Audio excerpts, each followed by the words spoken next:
Ndang. Bar iki kanca-kanca Kaneman monggo merapat nggih. Ora nek wong. Enten Seneng coba. Ngene lho. Nggih, pripun? Goleki nang lore pasar sapi. Lah nggih nggih ngeten niku. Loro sapi. Bakul tahu barang niki lho catetane enten. Sing penak-penak. Nggih. Nggih, coba, Napa, Mbak? coba. Dion ngawi. Nah, ngoten lho. Ngono lho. Dangdut niku to? Medyun Mas. ngawi. Iki ben rada melek mripate wong-wong jarak koplo. Lho koplo melek om mripate. Beh. Lah mosok bar madang terus ngantuk ini Lah piye? jan. Bar madang yo nyanyi ya, Mbah. Iya. Niki nggih Mbak nggih. Ayo, nyanyi. Ditanjakne niki nggih. Bar madang. Sae. Ayo. Medyun tangi. ngawi karo Mbahmu. Sagung kene. Iki sing nyanyi aku apa ya? Yo jenenge Ben iki mundak juga kendel karo kowe jeneng. nyapa? Sing nyanyi kono ora bayar. Tak bayarane.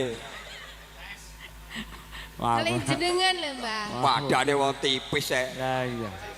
Kalau ngetono Bayar iki apa lali nek di streaming. Sing Wong wedok gede. mung bayar. sing diwesan. Sing diwesan ngetono kaya medi. Ah tenan. Ning isone po enak, Mbah. Heeh. Enak, tenan.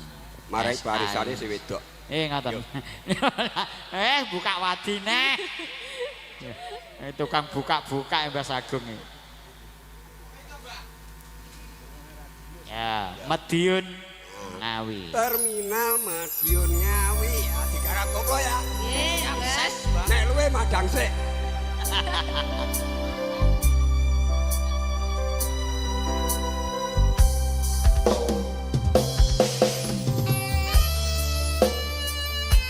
Ora koplo, madeg. Iya, penak ya. Siap, J intro kok ya. siap.